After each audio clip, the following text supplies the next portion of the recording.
por detrás de mi voz. Escucha, escucha, otra voz canta, viene de atrás, de lejos, viene de sepultadas bocas y canta. Dicen que no están muertos, escucha. Buenos días, buenas tardes, buenas noches. Esto es Haciendo Memoria, el programa de Crisol, la Asociación de Expresas y Expresos Políticos del Uruguay. Nos pueden encontrar en nuestro canal de YouTube, @Asociación Crisol, o ponen Crisol con Y nomás, que les sale Crisol y les salen una decena de videos que ya hemos hecho para que puedan verlos a demanda. También nos pueden encontrar en el canal de apu.uy, de la Asociación de la Prensa Uruguaya, que también por ahí hacen la difusión de nuestros programas. Por Radio La Zurda, tu radio compañera, los viernes a las 15 horas y a las 23 horas, y los domingos a las 15 horas, por la red de radio comunitarias del Uruguay, también por emisoras de radio y televisión de la red uruguaya de medios alternativos, por Radio Flor de Maroñas los viernes a las 12 y los miércoles a las 23 horas, Palmira FM 89.1, martes 17 horas, domingo 10 de la mañana. En los controles, haciendo que todo salga bien, Ezequiel Reboira, José Olivera, Jorge Daniel Díaz y Agustín Bérgolo, que son los que se encargan de que esto salga al aire, de que esto se grabe bien, de que esto se edite bien, que tenga un buen diseño gráfico y que salga al aire en todas las radios que nosotros queremos salir al aire. Así que muchísimas gracias a ellos por estar siempre. Hoy quien conduce es Fernanda Cabrera, ya volverá Alfredo pronto. Para comunicarse con nosotros, crisol2003@gmail.com, nuestra página crisolblogspot.com, el Opinando, pueden leerlo ahí, que es la editorial de Crisol. Los socios de Crisol tienen convenios que tienen que aprovechar con SWAT, con Cooperativa Caminos, con Previsión, con Procardias, con Tu Cine, con la Asociación Cristiana de Jóvenes y con el Residencial Buenos Tiempos. Para obtener más información, comunicarse al 2408-4465, 2408-4465. Hoy tenemos un programa especial. Ustedes saben que el pasado jueves 30 de octubre, Crisol organizó en el anexo del Palacio Legislativo, en la sala Acuña de Figueroa, un conversatorio en quienes a 50 años del Plan Cóndor.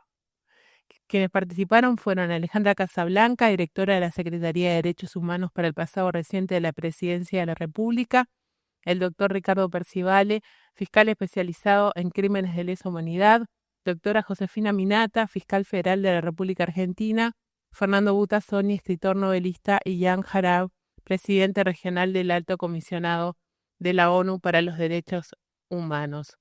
También se llevó a cabo un reconocimiento al doctor Wilder Tyler por su trayectoria y dedicación a la lucha por verdad, justicia y memoria, dándole la condición de socio honorario de Crisol. También participó nuestro presidente Gastón Grisoni por parte de Crisol, y los dejo para que vean qué fue lo que sucedió. Tal cual habíamos quedado, le vamos a dar la palabra a la doctora Josefina Minata, fiscal federal de la República Argentina, que se va a referir al Plan Cóndor desde la perspectiva del litoral argentino. Le damos la palabra a Josefina.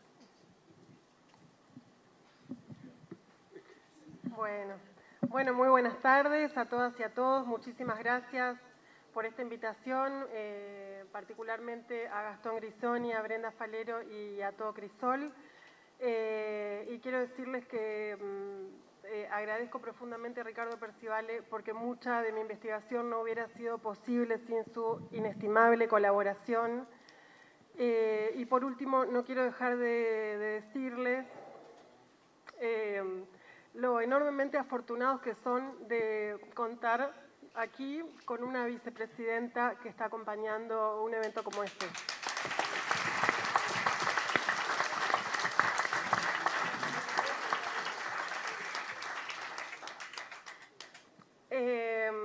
cuando esto es política de Estado, por supuesto que uno puede avanzar mucho más desde la justicia, desde el Poder Ejecutivo, desde el Poder Legislativo, así que verdaderamente es un tesoro que esto pueda suceder.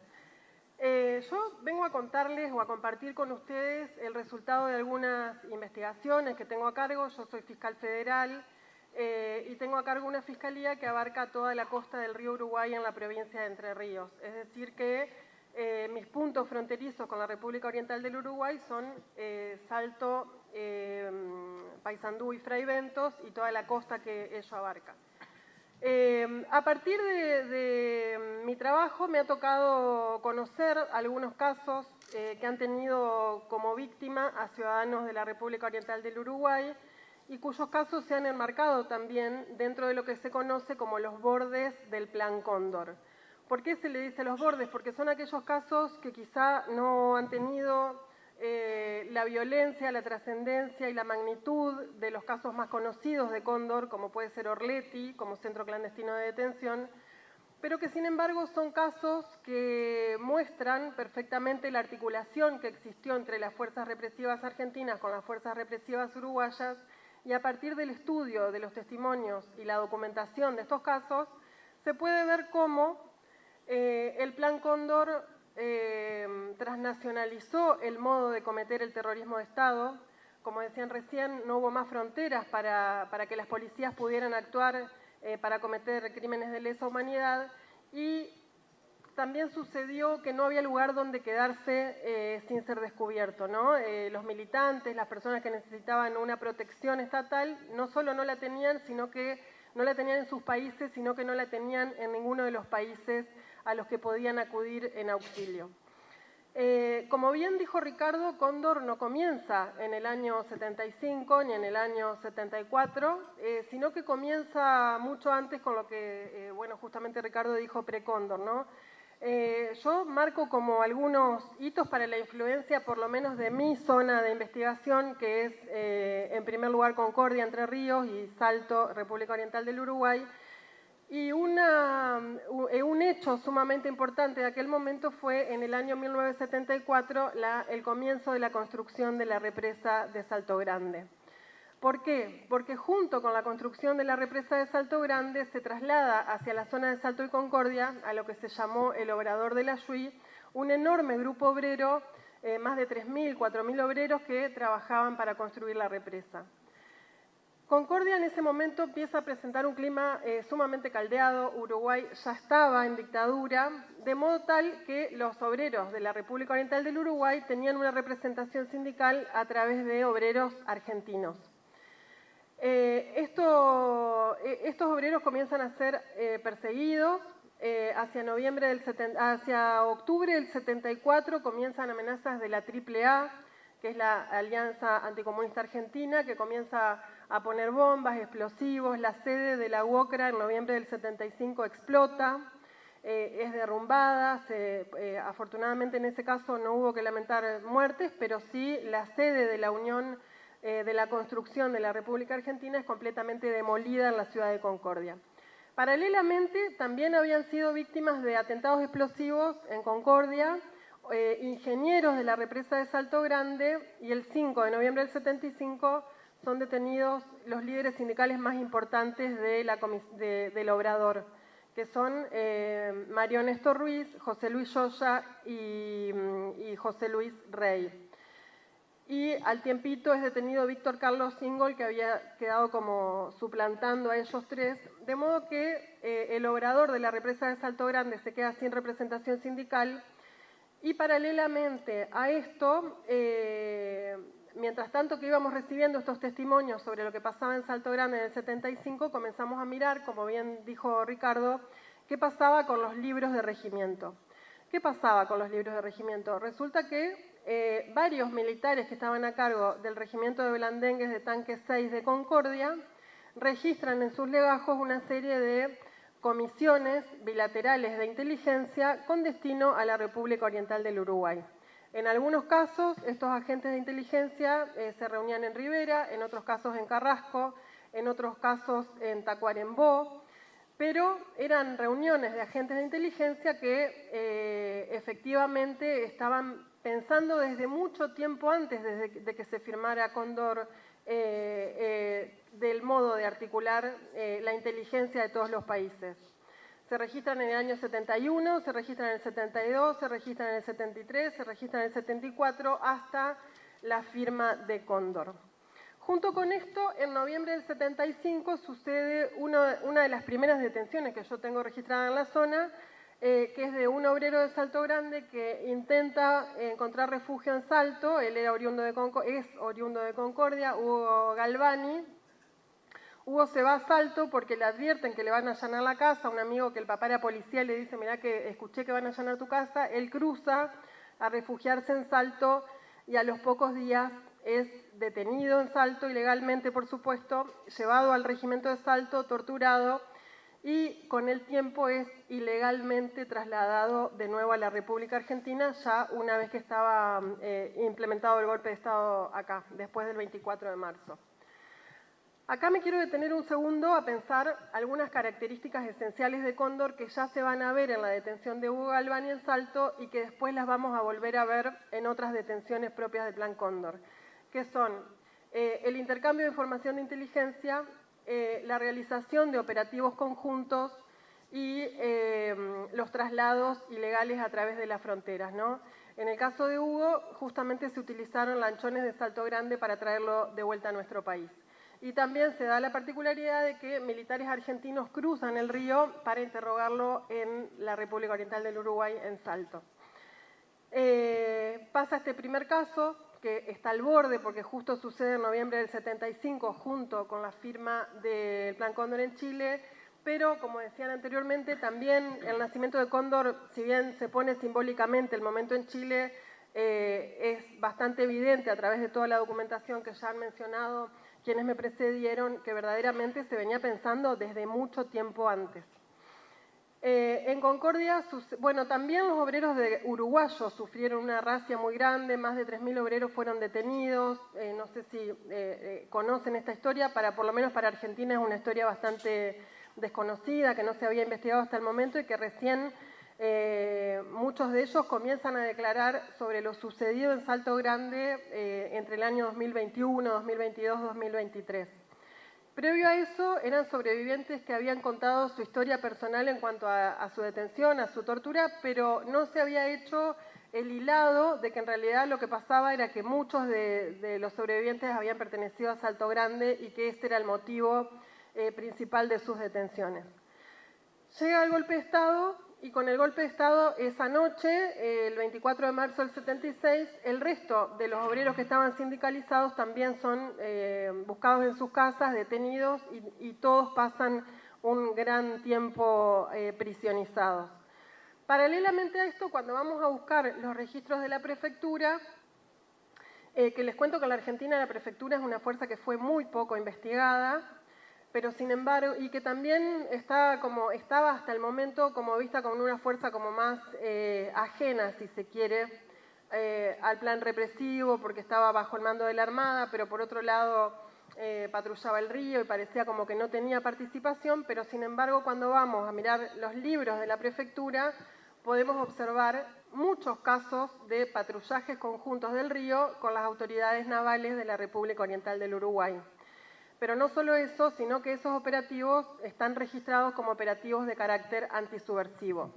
Y cuando vamos a ver los legajos de los militares que obraban en aquel momento en Argentina, por ejemplo, cuando reclamaban alguna licencia o reclamaban algún aumento o alguna cuestión médica, vemos en muchos casos que ellos alegaban que tal beneficio se les debía otorgar porque habían combatido fervientemente, por ejemplo, al Partido Comunista Revolucionario de Uruguay, o que habían colaborado fuertemente, ellos mismos lo dicen, digamos, en su legajo, que habían colaborado fuertemente en anular, inhibir, detectar y aniquilar al enemigo terrorista que podía entrar de la República Oriental del Uruguay. Así que el año 76 también vino a ser un año de articulación conjunta. En el año 77 vuelve a suceder un hecho de articulación represiva. En este caso se trata de un grupo que se autodenomina el Grupo de la Yui. Son ciudadanos uruguayos pertenecientes al PCR. se llaman Jesús Suárez Méndez, Luis Urrutia y Eduardo Robato. Ellos estaban también trabajando en Concordia en un quincho, ellos se dedicaban a hacer techos de quincho. Y bueno, fueron detenidos en Concordia, estaban requeridos. Me detengo un segundo en esta palabra porque el estar requerido tiene un significado. Significaba que si la policía preguntaba quién es este uruguayo que está acá, si decía que estaba requerido, significaba que estaba buscado como terrorista, subversivo, y que era una persona que había que retener y que había que avisar a las autoridades uruguayas que esa persona estaba en ese lugar. Esto un poco muestra lo que dije anteriormente, que no había dónde guardarse, no había dónde guarecerse, ¿no? Era muy fácil, y además en pueblos del interior, donde cuando llega alguien nuevo es fácilmente detectado. Entonces, ellos fácilmente fueron detectados como personas requeridas. El caso fue sumamente grave en cuanto a las torturas que padecieron y también porque se presentaron en la Jefatura Departamental de Concordia Waldemar Tarigo y Ramón Barbosa a participar de los interrogatorios de ellos. Ellos fueron llevados junto con una hermana que en aquel momento tenía 16 años, que fue violada, y también con la esposa de uno de ellos y su pequeño hijo de 3 años, que estuvo alrededor de 10 días prisionizado el niño, al igual que los demás, digamos. Que esto, el componente de la infancia también me parece que es un componente que hay que rescatar, ¿no? Desde la historia de lo sucedido, porque la verdad que no han tenido ninguna piedad con nuestros niños también. Bueno, ellos, algunos fueron liberados, pero Luis Urrutia y Eduardo Robato fueron ilegalmente trasladados nuevamente al Uruguay y permanecieron durante 5 años en el penal de Libertad, haciendo parecer como que habían sido encontrados en la calle de Salto, ¿no? Nunca dijeron esto de que en realidad habían sido detenidos en Concordia. Mientras esto sucedía, ¿qué aparece en el libro histórico del Regimiento de Concordia? Aparece el coronel Dazo, que en aquel momento era el jefe del regimiento, viajando en comisión a Salto, Uruguay. Es decir, que acá, mientras los tenían detenidos, evidentemente también este intercambio de información se hacía de modo personal entre los jerarcas, ¿no? Dazo viaja inmediatamente a Uruguay en comisión. Para el año, y bueno, mientras tanto, continúan los acuerdos de inteligencia, continúan las comisiones hacia el Uruguay, y ya para el año 78 sucede otro hecho, que es la detención de Susana Escudero, con su pequeña hija también de 4 años, en aquel momento tenía Laura, y con su compañero de entonces, que también sufren lo mismo que el grupo de la Yui. Ellos son detenidos, son separados de la nena durante toda esa detención. Susana no sabía dónde estaba la niña. Ella después cuenta que la pudo recuperar gracias a la intervención de un sacerdote que se llamó Andrés Servín, que era un sacerdote de Concordia que colaboraba mucho con estos temas, y por eso ella, cuando es liberada, puede volver a reencontrarse con la niña. Pero durante todo este tiempo, mientras tanto, se vuelve a documentar esta articulación represiva entre Argentina y Uruguay a través de distintas maneras.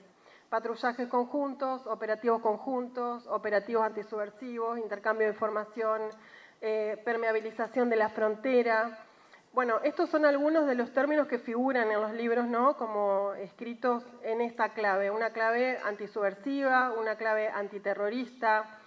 Si vemos esos libros vamos a ver muchas veces la palabra ERP, montoneros, tupamaros, bueno, comunista, digamos, como una jerga propia también del modo de conducirse de las fuerzas represivas, que evidencia también un mismo lenguaje, ¿no?, entre las policías.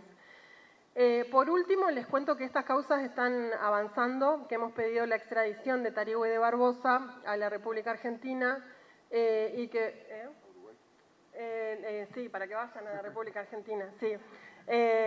Así que, bueno, eso está en pleno trámite. Los represores argentinos sí fueron indagados. Por último, 2 minutos, no sé si me queda tiempo.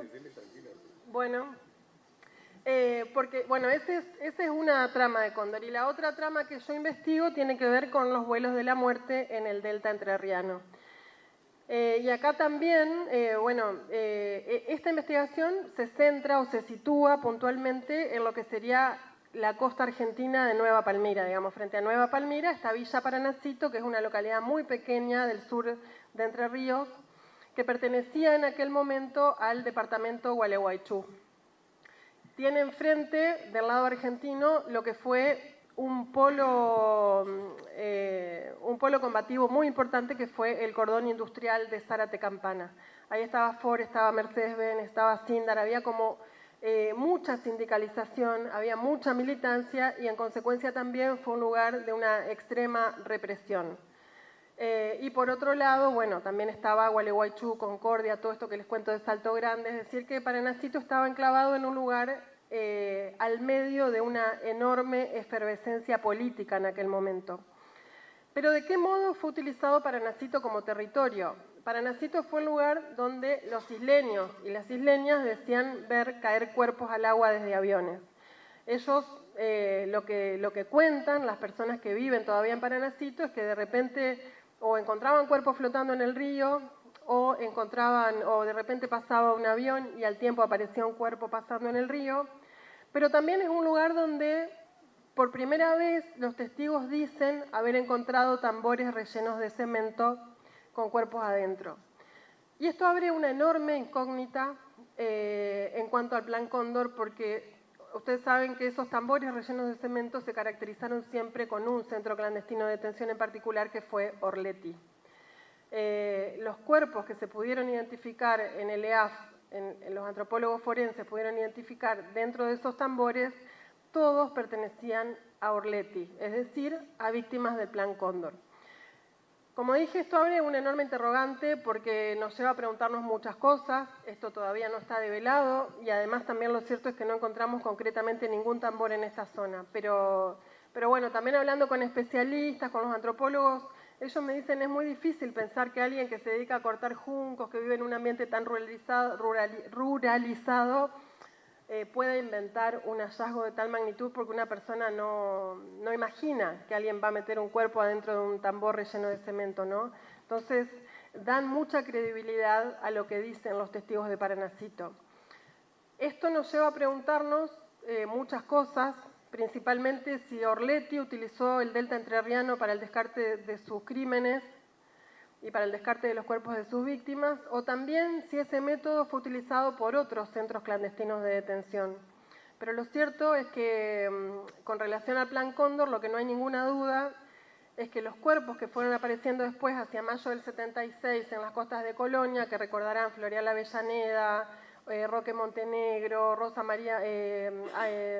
Mora, todos esos cuerpos que comienzan a aparecer entre abril y mayo del 76, evidentemente habían sido conocidos por el Estado uruguayo, no solo en cuanto a su aparición, sino también en cuanto a su procedencia. En un primer momento, cuando esos cuerpos aparecieron, ustedes recordarán que hubo muchas versiones. Dijeron que eran crímenes pasionales, o sino que eran muertos de la mafia china, o que venían de la mafia.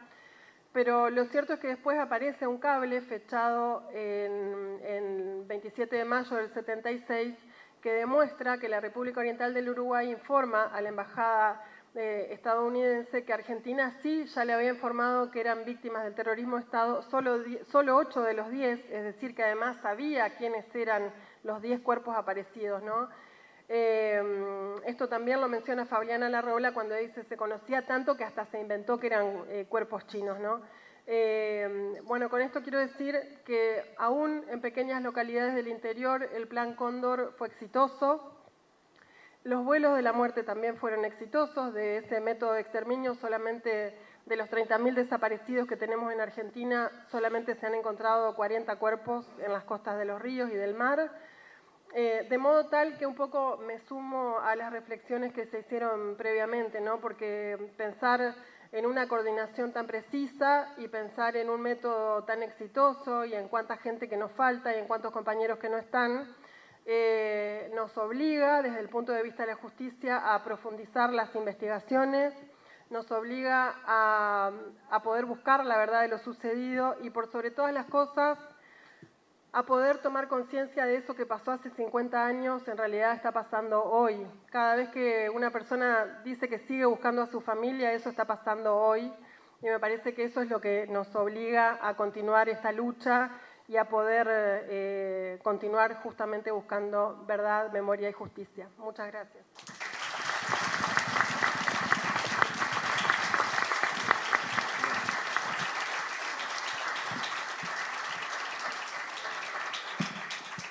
Le agradecemos a la doctora Josefina Minata, fiscal federal de la República Argentina.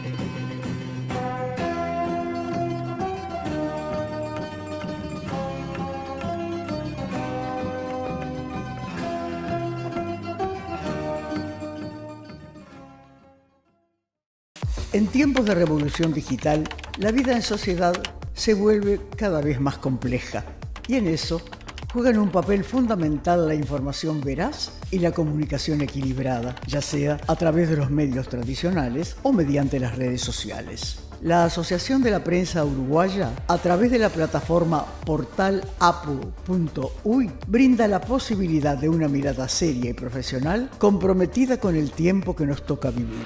Nuestra plataforma, que publica diariamente notas de prensa, material audiovisual y productos de radio, vincula indisolublemente a la profesión con la ciudadanía a través de mensajes directos y transparentes, sin más compromiso o interés que el acceso libre y gratuito a la información veraz y profesional de la sociedad.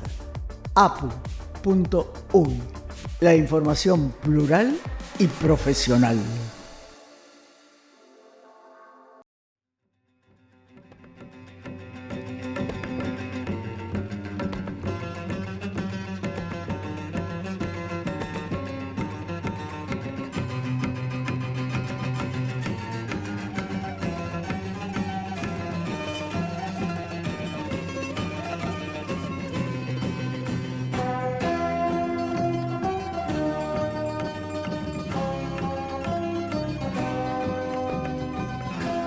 Para seguir con la parte del conversatorio, le vamos a dar la palabra a Jan Yarab, representante regional del Alto Comisionado de las Naciones Unidas para los Derechos Humanos.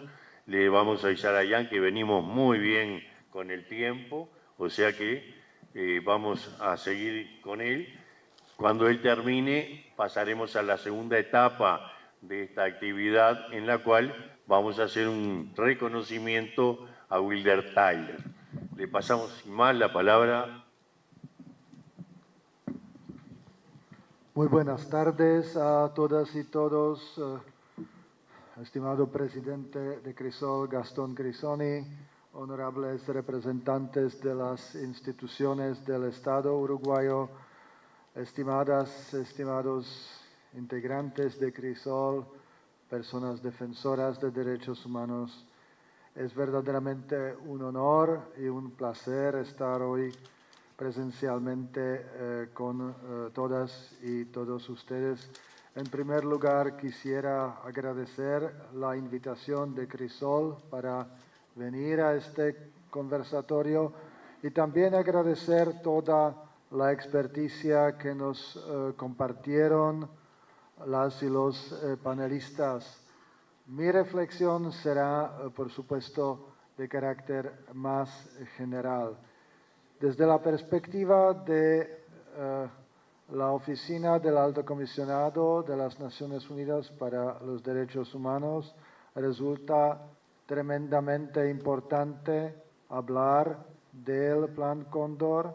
A 50 años no deja de ser asombroso conocer y seguir descubriendo detalles de esta macabra operación. Por una parte, un plan deliberado y coordinado por las dictaduras con el objetivo de eliminar la disidencia política mediante detenciones arbitrarias, torturas, desapariciones forzadas y ejecuciones extrajudiciales. Y por otra, la forma de llevarlo a cabo y sus nefastos resultados, a saber, según la base de datos sobre violaciones transnacionales de derechos humanos en América del Sur, desarrollada por Francesca Lessa y Lorena Ballardini, Argentina cuenta con más de 300 víctimas de represión transfronteriza, Uruguay con al menos 180 personas desaparecidas, muchas en Argentina, Chile, con decenas de víctimas, especialmente en coordinación con Argentina y Paraguay. Paraguay también participó en detenciones y entregas de opositores a otros países. Bolivia y Brasil tuvieron menor número de víctimas documentadas, pero con participación activa en inteligencia y detenciones. Y en total se han identificado 805 casos de víctimas de coordinación represiva entre estos países. Hay que recordar que este plan llevó a cabo varias operaciones de coordinación represiva, por ejemplo, el uso de vuelos clandestinos para traslado de prisiones entre países sin procesos judiciales. Se han documentado 164 personas transportadas ilegalmente, algunas de ellas fueron luego ejecutadas extrajudicialmente en un país distinto al nacional. También hubo centros de detención compartidos, un tristemente célebre en este sentido la automotora Orletti en Argentina, que funcionó como un centro común de operaciones que incluyeron prisión política, torturas y desapariciones. Asimismo, hay que recordar que las dictaduras compartían listas negras, fichas de militantes y datos de seguimiento, que la CIA y otras agencias extranjeras monitoreaban y en algunos casos facilitaban esta coordinación. Y como ya mencionó el fiscal Ricardo Percivalle y también Fernando Butazón y otros panelistas, que esta cooperación no comenzó con la fecha de nacimiento del Plan Cóndor, que la cooperación entre aparatos represivos empezó incluso cuando algunos de los países aún estaban en democracia, que nos trae a la lección de la necesidad de control democrático de las fuerzas de seguridad. Un tema que resulta importante de nuevo hoy, porque en varios países de América del Sur se multiplican los estados de excepción con justificaciones muchas veces dudosas o incluso declaración de conflicto armado interno. Como bien se sabe, en 2011 la Corte Interamericana de Derechos Humanos condenó al Estado uruguayo por su responsabilidad en la desaparición de María Claudia Irureta Goyena de Hellman y la apropiación de su hija Macarena, un caso que marcó un antes y un después, un caso de particular crueldad, dado que se trata de una joven mujer que tenía 19 años, estaba embarazada de 7 meses, y aunque es un caso tan emblemático, el paradero de ella, si entiendo bien, aún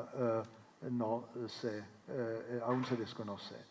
Y en cientos de casos, la incansable búsqueda de la verdad y la justicia por las familias ha sido la clave, el motor de los avances. Las familias, sin embargo, no son las únicas que requieren saber la verdad. La sociedad toda lo necesita.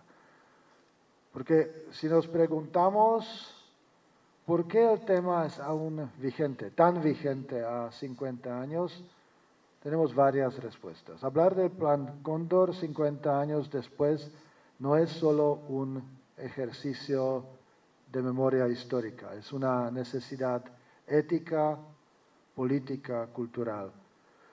Porque fue una operación transnacional sin precedentes, una red de coordinación represiva entre varios estados latinoamericanos, y su alcance internacional lo convierte en un caso único de terrorismo de Estado a nivel regional. Porque las heridas siguen abiertas, porque muchas víctimas siguen desaparecidas, como mencionó la fiscal Minata. Si las familias continúan buscando sus seres queridos, buscando justicia, entonces esto está pasando hoy. El duelo colectivo no se ha cerrado. También porque la verdad aún se está construyendo. la desclasificación de archivos de la CIA y otros organismos ha revelado nuevas pruebas. Cada documento nuevo permite reconstruir el rompecabezas del horror. La verdad histórica es dinámica y tiene que ser actualizada. Cuarto, porque la impunidad aún existe. No todos los responsables han sido juzgados. Algunos países han avanzado más que otros en procesos judiciales. Actualmente, por ejemplo, se está a la espera de la resolución de la Corte Suprema de Chile que dispondrá la forma en que se hará cumplir un fallo de la Corte Interamericana en cual se resuelve, entre otras cosas, que se revise el fallo contra los autores de crímenes atroces en el marco del Plan Cóndor, en el caso conocido como Vega, González y otro versus Chile, por haberse aplicado una figura llamada la media prescripción, que asigna, en resumen, una pena disminuida por el hecho del paso del tiempo entre el juicio y la fecha de los hechos ocurridos sin considerar la gravedad, la naturaleza de los delitos. La impunidad perpetúa el riesgo de repetición y opera como una forma de revictimización para sobrevivientes y familiares. Quinto, porque la democracia necesita memoria. Recordar el Plan Cóndor puede llevar a fortalecer el compromiso con la democracia y los derechos humanos. La memoria, además, es un antídoto contra el negacionismo.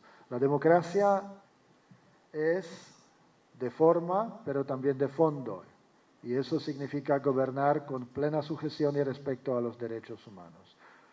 Sexto, porque los derechos humanos no tienen fronteras ni fecha de caducidad. Sabemos que el Plan Cóndor violó derechos fundamentales, vida, libertad, integridad física y psíquica. Hablar de él reafirma el valor universal de los derechos humanos. Es una forma de educar a nuevas generaciones en la dignidad humana. Séptimo, porque el Plan Cóndor es parte de la historia, de la triste historia latinoamericana del siglo XX. No se puede entender la historia reciente del Cono Sur sin este capítulo. Su estudio permite comprender las raíces de muchas tensiones actuales. Pero también porque el negacionismo y la relativización están creciendo local y globalmente. En algunos sectores políticos y sociales se intenta minimizar, diluir o justificar lo ocurrido. Entonces, hablar del Plan Cóndor es resistir esas corrientes y defender la verdad. Una vez más, gracias por la invitación y por último quisiera reiterar el compromiso de la oficina con el mandato de verdad, justicia, reparación y garantías de no repetición. Muchas gracias por su atención.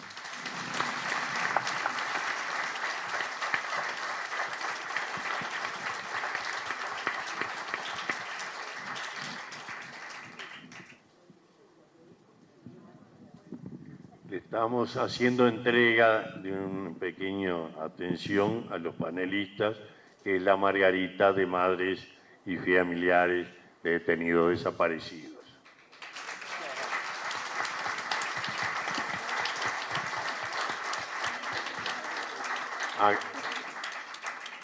Muchas gracias a los panelistas.